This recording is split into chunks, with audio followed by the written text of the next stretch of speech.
Hello friends, हमारे YouTube channel पर आपका हार्दिक स्वागत है। फ्रेंड्स, आज है 7 जून 2021 और 7 जून से रिलेटेड जो भी करंट फैक्ट है उसके ऊपर चर्चा करेंगे। तो देखिएगा, हाल ही में Sushant Singh Rajput times 50 most desirable man की लिस्ट में शीर्ष पर रहा। तो कौन रहा? सुशांत सिंह राजपूत। ये स्वर्गीय श्री सुशांत सिंह जी है, ध्यान रखना। इनका निधन हो चुका है 14 जून 2020 को। तो ये जो टाइम्स 50 मोस्ट डिजायरेबल मैन है उनमें पहले स्थान पर इनको प्राप्त हुआ है, पहला स्थान प्राप्त हुआ है। दोस्तों, ये लिस्ट में विभिन्न क्षेत्रों के 40 वर्षों से कम उम्र के ऐसे लोगों को शामिल किया जाता है जिन्होंने किसी न किसी प्रकार से लोगों को प्रभावित किया है। और ये लिस्ट एक जूरी के द्वारा वोटिंग के माध्यम से तैयार करवाई जाती है। तो इसका ध्यान रखना किसका नाम है, इसलिए हालांकि इनकी डेथ हो चुकी है लेकिन मरणोपरांत इनको देखो पहला स्थान प्राप्त हुआ है। नेक्स्ट जानते हैं, हाल ही में डेविड डियोप ने फिक्शन के लिए अंतर्राष्ट्रीय बुकर पुरस्कार जीता। तो डेविड डियोप ने कौन सा पुरस्कार जीत लिया दोस्तों? अंतर्राष्ट्रीय बुकर पुरस्कार। और किसके लिए? फिक्शन के लिए जीत लिया। अब आ जाता है, एक तो डेविड डियोप चर्चा में आ जाता है, तो डेविड डियोप के बारे में जान लेते हैं। ये कौन है? ये एक फ्रांसीसी लेखक है। उनके द्वारा एक पुस्तक लिखी गई थी दोस्तों, at night all blood is black, ये नामक पुस्तक लिखी है इन्होंने। और जो अंतर्राष्ट्रीय बुकर पुरस्कार है इसके तहत इनको 50,000 पाउंड की राशि दी गई है। और दोस्तों, ये जो अंतर्राष्ट्रीय बुकर पुरस्कार दिया गया है इनको फिक्शन के लिए, तो ये अंग्रेजी में अनुवादित किसी भी भाषा के फिक्शन के लिए दिया जाता है। ध्यान रखना, अंतर्राष्ट्रीय बुकर पुरस्कार ये वाला। ठीक है, नेक्स्ट फैक्ट जानते हैं दोस्तों। हाल ही में ग्रामीण आबादी में कोविड-19 का पता लगाने के लिए एक्स-रे सेतु प्लेटफॉर्म लॉन्च किया है। जिस प्रकार भारत सरकार ने पहले आरोग्य सेतु लॉन्च किया था, उसी प्रकार अभी ग्रामीण आबादी में कोविड-19 का पता करने के लिए क्या लॉन्च किया दोस्तों? कौन सा प्लेटफॉर्म लॉन्च किया? एक्स-रे सेतु। दोस्तों, ये एक्स-रे सेतु है, ये AI बेस्ड है, यानी कि आर्टिफिशियल इंटेलिजेंट बेस्ड है ये, और इसे व्हाट्सएप पर ऑपरेट किया जाएगा। ठीक है, और इसमें होगा क्या दोस्तों? व्हाट्सएप के जरिए एक्सरे भेजकर कोरोना संक्रमित होने का पता लगाया जा सकता है। इसे दोस्तों खास तौर पर ऐसे छोटे और ग्रामीण क्षेत्रों में रहने वाले लोगों के लिए तैयार किया गया है जहां कोविड-19 केसों की पहचान करने के लिए RT-PCR या CT स्कैन की सुविधा नहीं है। तो इसका नाम याद रखना आपको। क्या है नाम इसका? एक्सरे सेतु। नेक्स्ट जानते हैं, हाल ही में लद्दाख के उपराज्यपाल ने योन टैब योजना लॉन्च की। तो योन टैब लॉन्च योजना किसके द्वारा की गई दोस्तों? लद्दाख के उपराज्यपाल जिनका नाम है RK माथुर। क्या नाम है? RK माथुर, यानी कि राधा कृष्ण माथुर, इनके द्वारा अभी हाल ही में इसको लॉन्च की गई है। दोस्तों, इसमें होगा क्या? इस योजना के पहले चरण में दोस्तों लेह और कारगिल में कक्षा 9 से लेकर 12वीं तक के विद्यार्थियों को एजुकेशनल टैब दिए जाएंगे। और इस टैब के अंतर्गत होगा क्या? इसमें PDF फॉर्मेट में 35 पुस्तकों के साथ ऑनलाइन ऑफलाइन कई ऐप है इसमें, ध्यान रखना। अब लद्दाख चर्चा में आ गया, तो लद्दाख के बारे में कुछ स्टैटिक्स पॉइंट जानते हैं दोस्तों। पहले जम्मू कश्मीर राज्य के अंतर्गत ही आता था ये, और जम्मू कश्मीर राज्य को विशेष दर्जा प्राप्त था अनुच्छेद 370 के तहत। ठीक है, लेकिन 5 अगस्त 2019 को, कब?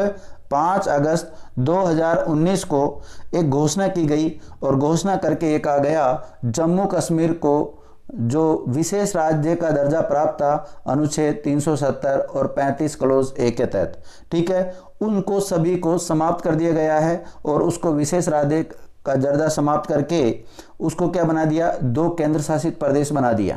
तो 2 केंद्र शासित प्रदेश कौन कौन से बनाए गए? जम्मू कश्मीर और लद्दाख को। तो अब लद्दाख चर्चा में आया, तो लद्दाख की राजधानी क्या दोस्तों? लेह। क्या है? लेह। लेकिन आधिकारिक रूप से इसकी घोषणा कब हुई थी? 31 अक्टूबर 2019 को। इस दिन राष्ट्रीय एकता दिवस भी मनाया जाता है, क्योंकि सरदार वल्लभ भाई की उस दिन जयंती होती है 31 अक्टूबर के दिन, इसलिए 31 अक्टूबर 2019 का दिन इन्होंने चुना था।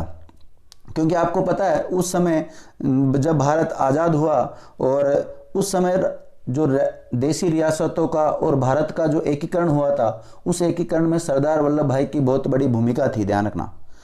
अब लद्दाख की राजधानी अभी बताइए आपको लेह है, और यहाँ के वर्तमान में उपराज्यपाल का नाम है राधाकृष्ण माथुर, शॉर्ट में नाम मिलता है इनका RK माथुर। दोस्तों लद्दाख का जो वाहन अक्षर होता है वो होता है LA। वाहनों के नंबरों पे क्या लिखा रहता है दोस्तों? LA लिखा हुआ रहता है। ठीक है, नेक्स्ट फैक्ट जानते हैं। हाल ही में राजस्थान राज्य सरकार ने अनुप्रति कोचिंग योजना शुरू की। तो अनुप्रति कोचिंग योजना शुरू करने वाला कौन सा राज्य बन गया? राजस्थान। राजस्थान ने किया, ध्यान रखना, इसके तहत फ्री कोचिंग दी जाएगी दोस्तों, जो सिविल सर्विसेज की तैयारी कर रहे हैं उन सभी विद्यार्थियों को। अब राजस्थान चर्चा में आया तो राजस्थान की राजधानी तो सभी जानते हैं जयपुर, और राजस्थान के वर्तमान में CM कौन है? अशोक गहलोत है, भारतीय राष्ट्रीय कांग्रेस पार्टी से बिलोंग करते हैं। राजस्थान के वर्तमान में गवर्नर कौन है, राज्यपाल? तो उनका नाम है कलराज मिश्र। क्या नाम है? कलराज मिश्र। राजस्थान से जो लोकसभा की सीटें जाती है दोस्तों वो जाती 25। कितनी जाती है? 25। और राज्यसभा की सीटें कितनी जाती है? 10। और राजस्थान में जो विधानसभा की सीटें हैं वो कितनी है? 200। राजस्थान का जो राज्य पशु है वो क्या है? चिंकारा। राज्य पक्षी गोडावण, और राज्य वृक्ष खेजड़ी, और राज्य पुष्प रोहिड़ा। आपसे पूछा जाए राजस्थान की राजभाषा क्या है, तो वो है हिंदी, ना कि राजस्थानी। राजस्थानी नहीं है दोस्तों, क्या है? हिंदी है। राजस्थान का जो वाहन अक्षर होता है वो होता है RJ। क्या होता है? RJ। दोस्तों राजस्थान वर्तमान में क्षेत्रफल की दृष्टि से भारत का सबसे बड़ा राज्य है, और राजस्थान का जो क्षेत्रफल है वर्तमान में वो कितना है? 3,42,239.74। कितना है? 0.74 वर्ग किलोमीटर। ध्यान रखना, इससे पहले 2000 से पहले मध्य प्रदेश हुआ करता था, लेकिन मध्य प्रदेश से छत्तीसगढ़ अलग हो गया था। उसके बाद में राजस्थान को पहला स्थान प्राप्त हो गया क्षेत्रफल की दृष्टि से। राजस्थान जो हाईकोर्ट है उसकी मुख्य पीठ है जोधपुर में, और एक खंडपीठ है जयपुर में। तो राजस्थान हाईकोर्ट के वर्तमान में चीफ जस्टिस कौन है दोस्तों? तो उनका नाम है इंद्रजीत मोहाती, और वो कौन से नंबर के हैं? 37वें नंबर के बने। आपसे पूछ ले जाए राजस्थान दिवस कब मनाया जाता है? राजस्थान दिवस प्रति वर्ष दोस्तों 30 मार्च को मनाया जाता है। और राजस्थान स्थापना दिवस कब मनाया जाता है? तो प्रतिवर्ष 1 नवंबर को मनाया जाता है। और राजस्थान के वर्तमान में जो मुख्य सचिव है वो कौन है, ये आपको कमेंट्स करके बताना है। और राजस्थान अपनी सीमा किस किस के साथ साझा करता है? तो राजस्थान अपनी सीमा दोस्तों पंजाब, हरियाणा, उत्तर प्रदेश, मध्य प्रदेश और गुजरात के साथ साझा करता है। साथ ही में इंटरनेशनल सीमा भी लगाता है पाकिस्तान देश के साथ। ठीक है, नेक्स्ट जानते हैं।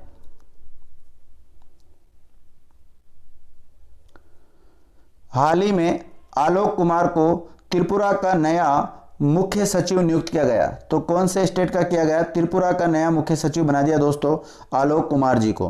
दोस्तों आलोक कुमार जी 1990 बैच के IAS ऑफिसर है एक। ठीक है, वर्तमान में नई दिल्ली में कैबिनेट सचिवालय के अतिरिक्त सचिव पर पद स्थापित है, और ये जो स्थान ले रहे हैं मनोज कुमार का स्थान ले रहे हैं। इनसे पहले जो त्रिपुरा के मुख्य सचिव है वो कौन है? मनोज कुमार। तो मनोज कुमार के स्थान पर अब इनको बना दिया गया है। अब त्रिपुरा स्टेट चर्चा में आ गया तो त्रिपुरा के बारे में जान लेते हैं। दोस्तों त्रिपुरा का जो गठन हुआ था 21 जनवरी 1972 को हुआ, और त्रिपुरा की जो राजधानी है वो है अगरतला। त्रिपुरा दोस्तों तीनों तरफ से बांग्लादेश से घिरा हुआ है। ध्यान रखना, यहाँ के जो वर्तमान में राज्यपाल है तो उनका नाम क्या है? रमेश बैस। और वर्तमान में जो यहाँ के CM है उनका नाम है बिप्लब कुमार देव, जो कि BJP पार्टी से बिलोंग करते हैं। यहाँ से लोकसभा की सीटें कितनी जाती है दोस्तों? 2, और राज्यसभा की 1, और यहाँ विधानसभा की सीटें हैं 60। कितनी है? 60। ये अपनी सीमा साझा करता है मिजोरम, असम और साथ ही में बांग्लादेश, क्योंकि बांग्लादेश ने तो इसको तीनों तरफ से घेर ही रखा है। ठीक है, त्रिपुरा हाईकोर्ट के जो वर्तमान में मुख्य न्यायाधीश है उनका नाम क्या है? तो उनका नाम है दोस्तों जस्टिस अकील अब्दुल अहमद कुरैशी। पूरा नाम क्या है उनका? अकील अहमद कुरैशी। दोस्तों अब मुख्य सचिव का नाम भी आपको याद कर लेना है, उनका नाम है आलोक कुमार जी। ठीक है, नेक्स्ट फैक्ट जानते हैं। हाल ही में हिडलबर्ग सीमेंट ने दुनिया का पहला CO2 यानी carbon dioxide neutral cement plant की योजना बनाई। दोस्तों इसके द्वारा एक योजना बनाई गई है, और जो हिडलबर्ग सीमेंट है ये दुनिया की जितने भी सीमेंट निर्माता कंपनी है उसमें इसका दूसरा नंबर आता है। कौन सा नंबर आता है? सेकंड नंबर आता है। अब मेरा आपसे एक क्वेश्चन है कि दुनिया का जो पहले नंबर की जो सीमेंट कंपनी है, सीमेंट बनाने की जो कंपनी है उसका पहला नंबर पे कौन सी आती है? दूसरे नंबर पे तो आती है हिडलबर्ग, लेकिन पहले नंबर पे कौन आती है वो आप कमेंट्स करके बता दीजिए। दोस्तों जो हिडलबर्ग सीमेंट कंपनी है इसने कार्बन कैप्चर तकनीकी के माध्यम से 2030 तक, कब तक? 2030 तक स्लाइट में अपनी स्वीडिश में इसकी एक फैक्ट्री है, उसमें दुनिया के पहले CO2 यानी कि carbon dioxide neutral cement plant में बदलने की योजना बनाई है। और इस जो ये संयंत्र है यहाँ पे स्वीडिश में, इसमें क्या होगा? 1.8 मिलियन टन कार्बन डाइऑक्साइड को कैप्चर करने की क्षमता होगी, इसमें ध्यान रखना। और इसमें जो लागत आएगी वो आएगी 100 मिलियन यूरो। कितना? 100 मिलियन। और इसको कहां पर स्थापित किया जा रहा है? स्वीडन में किया जा रहा है। ओके, नेक्स्ट फैक्ट जानते हैं। हाल ही में चीन ने दुनिया का पहला कृत्रिम सूर्य बनाया। दोस्तों चीन के द्वारा ये दावा किया गया है कि उसने एक कृत्रिम सूर्य बना लिया है, और जो दुनिया का पहला है, दुनिया में पहली बार कौन से देश ने बनाया? चाइना ने बनाया है। जो ये सूर्य बनाया कृत्रिम, जो हमारा जो सूर्य है उससे भी 10 गुना ज्यादा प्रकाश देने वाला है, ध्यान रखना। ये ऐसा दावा कर रहा है कौन? चाइना। ये 10 सेकंड में कृत्रिम सूरज का तापमान 16 करोड़ डिग्री सेल्सियस तक पहुंच जाता है, बल्कि जो हमारा जो सूर्य है उसका 15 करोड़ डिग्री सेल्सियस तक ही पहुंच पाता है टेम्परेचर, ठीक है। और इसको जो तैयार किया गया, कहां पर तैयार किया गया? तो चीन का एक अनहुई राज्य में एक रिएक्टर में एक कृत्रिम सूर्य बनाया गया है, ध्यान रखना। दोस्तों एक नाभिकीय संलयन होता है, एक नाभिकीय विखंडन होता है। नाभिकीय विखंडन का तो हम परमाणु बम बनाने में प्रयोग करते हैं, लेकिन जो हाइड्रोजन बम बनाते हैं उसमें प्रयोग करते हैं हम नाभिकीय संलयन का, ठीक है, आपने साइंस में पढ़ा होगा। तो इसमें न्यूक्लियर फ्यूजन यानी कि नाभिकीय संलयन की सहायता ली गई है। सामान्य तौर पर इस तकनीकी के माध्यम से हाइड्रोजन बम बनाया जाता है। इसमें गर्म प्लाज्मा को फ्यूज करने के स्ट्रॉन्ग मैग्नेटिक फील्ड का निर्माण किया जाता है। अब ध्यान देना, चाइना चर्चा में आ गया तो चाइना के बारे में कुछ स्टैटिक्स पॉइंट जान लेते हैं। दोस्तों जो चाइना की राजधानी है वो बीजिंग है। चाइना में जो मुद्रा चलती है उसका नाम रेनमिनबी या युआन है। चाइना की संसद को पीपुल्स कांग्रेस के नाम से जाना जाता है। चाइना में दोस्तों विश्व की सर्वाधिक जनसंख्या वाला देश है चाइना ही, और क्षेत्रफल की दृष्टि से चाइना का चौथा स्थान है। वर्तमान में चाइना के जो राष्ट्रपति है उनका नाम है शी जिनपिंग। क्या नाम है? Xi Jinping. और चाइना के वर्तमान में जो प्रधानमंत्री है उनका नाम है ली केक्यांग।